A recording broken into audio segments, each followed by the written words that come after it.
Hi, everyone. I want to talk to you a little bit today about personal branding. And I want to talk to you because this is an important skill for anyone to master who goes into business for themselves, or really today, as much as we use social media and the internet, for anyone who's marketing themselves, even for full time employment. But I think a lot of people overthink this and try to market themselves like companies and products do. The point of branding is really for inanimate objects or companies that are just inanimate, faceless corporations to try to turn themselves into personalities or make themselves more like human beings. So, a couple of examples I've put here.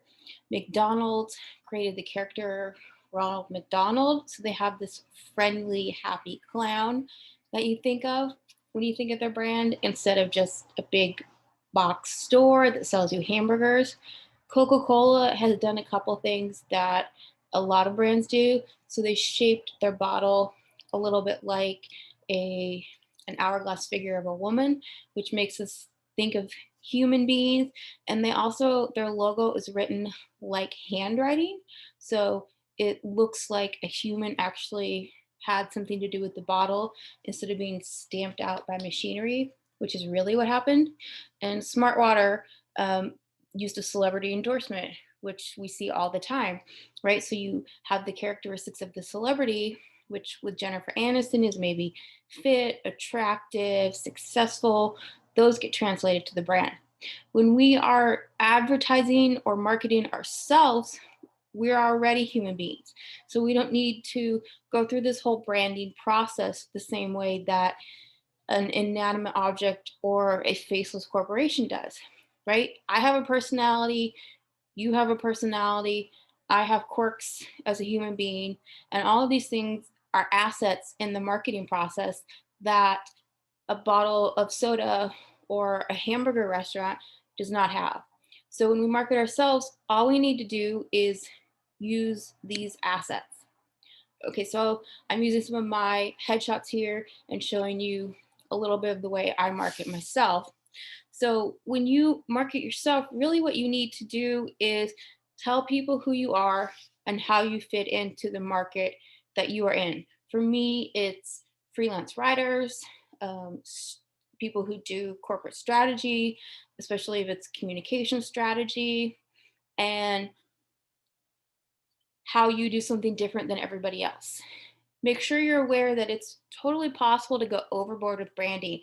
So I see a lot of people who get obsessed with what's your value statement and what color scheme do you use and what font do you use, and you don't need to get into all of that as a human being. What you do need to do is make decisions about what do you offer, what is your passion that's bringing you into this service that you offer, what is your story? So you want to get really good at telling your story in, I think, both one paragraph and a one or two sentence version. So can you describe that unique offering that you have if somebody were to ask you? So if a potential employer asked you, or the person cutting your hair asked you, what is it that you do? That's all a chance to practice. And anytime you get a chance to practice, try delivering that statement. You want to get really good at that one paragraph and one sentence version of saying what you do that's different than what everybody else does. Look up profiles, websites of people who do the same type of work as you and figure out where you fit in that's a little bit different. Are you skilled in different technology? Do you have a different perspective? Did you grow up in a different part of the country so you understand people in a little bit different way? I guarantee you there's something you offer that's slightly different. You want to tell a clear story about yourself, right? So you can do this with words, obviously, and you can also use visuals. So one way that I'll describe what I do is that I am a health focused writer. Most of the clients I work with are in the health industry. And a lot of the copy I do is B2B, which is business to business. So from a business written to another business, not to consumers.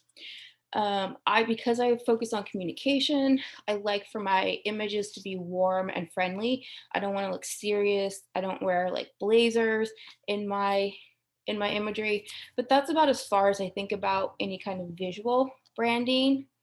Uh, I I also have a statement where I explain why I'm interested in these areas. So I have personal health struggles, and I connect that to my passion and my career interest.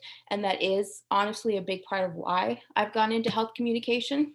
Um, but all of these things that I talk about are guidelines. So I'm not saying I would never put myself in a blazer on my website. That I do take clients who are not health focused because I'm a human being, right? I don't have to follow a template. And this is one of the reasons why we don't completely brand ourselves as human beings. I don't have to follow all of these rules like I have a branding guideline, and I can't use the color red on my website, or I can't ever take a non-health client. We are more flexible because human beings are full of contradictions, and that's one of the things that makes us interesting. If we get too caught up in being a brand, we lose some of that.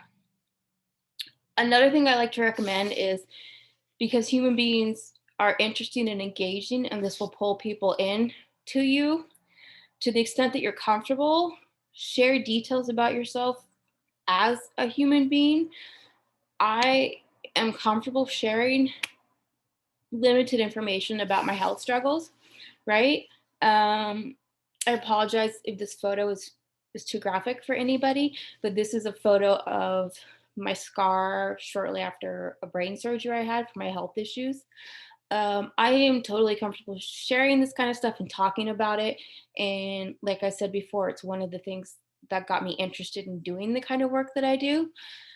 People respond to personal details. They find it interesting. It's part of what makes me who I am. It's part of why I do the work that I do. So this is stuff that I share.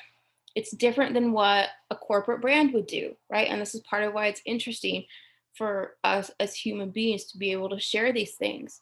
I might also share an anecdote about my dog. I might share, you know, on social media, you might share something silly that happened um, on your vacation. All of these kinds of things are great for engaging your clients and for getting people interested in you, because they're part of who you are. And so, to the extent that you are comfortable sharing details about yourself, this is part of what will interest people in you and will draw people to you. People love stories. Stories are a great way to connect. I recommend that you put content out there on a consistent basis. And this is a strategy known as inbound marketing.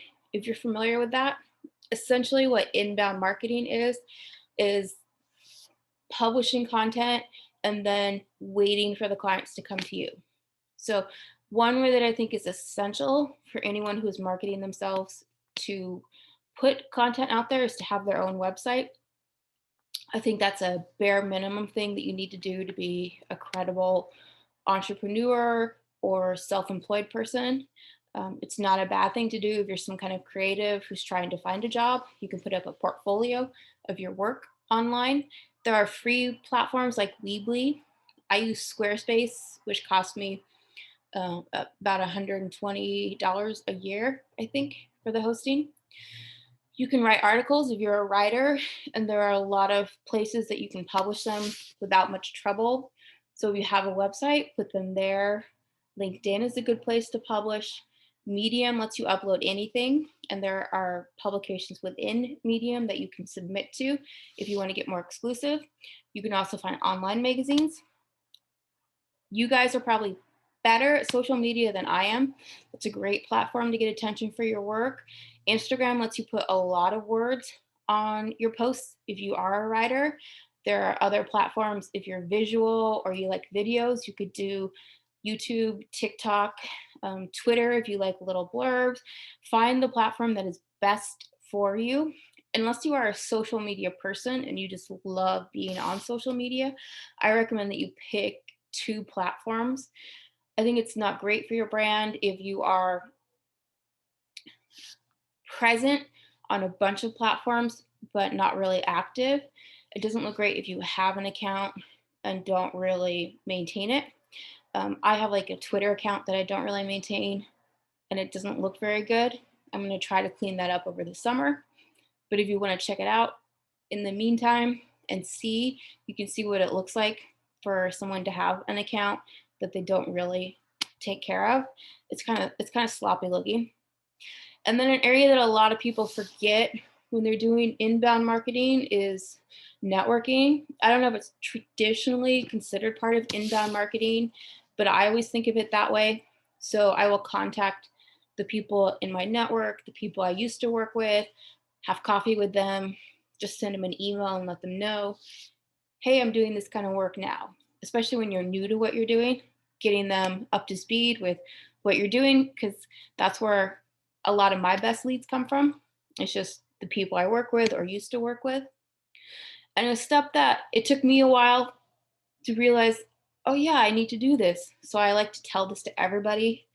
Write a piece that says exactly what you do. So everybody knows, okay, that's the exact unique offering that Sam or Grace or so and so writes or does, or that's the technical skill that they offer that I need in my company. So this could be an article, it could be social media post, it could be a series of social media posts, but make sure you are putting out there like, this is exactly what I do, and this is why you need to hire me. And it might feel really overt and a little bit smarmy or weird, because it's weird to write about yourself, right? And then it's even a little bit weirder to write a piece that's saying, this is what I do and this is why I want you to hire me, but it's necessary. And I promise it gets easier over time. But this is a really important step that will help you get business, and then keep at it. Um, you'll find some success probably early on, but you just have to keep doing it and keep doing it. There will be times when you aren't having as much success as you think you should, and you'll feel like giving up. But if you keep going and keep pushing through, eventually it'll be like a ball of snow going down the hill in the cartoons. It gains steam and gains steam, and eventually it's like a big giant snowball. So you just have to keep going, and these inbound marketing efforts will pay off. To summarize, I like to think of this less as creating a brand out of ourselves and more as telling a clear, consistent story about what our unique offering is. So you want to find what that unique value is, describe it really clearly on a website, which I really think you all need to have a website at some point. Put out content that repeats the story of your unique value. So that could be on social media, it could be in articles, and make sure other people understand what your unique value is. And then don't be afraid to also put out content that shows you're a human being, whether that's in a way that aligns with your unique value, or you're just talking about your golf game and the cute thing that your cat does all the time. Because one of the strengths we have over Coca-Cola and Nike and Nissan is that we're actually human beings. And what these other brands are trying to get themselves to be like is they're trying to be more human. And we already are human. So the most important thing, so you want to be clear and consistent, but you also want to make sure that in your efforts to tell a clear marketing story, you don't lose the best part of yourself, right? That all these other brands in the world are trying to capture is the beautiful mess of being a human being. So keep that in your marketing story. Thank you guys for watching, and I am happy to answer any questions that you have. Okay, bye.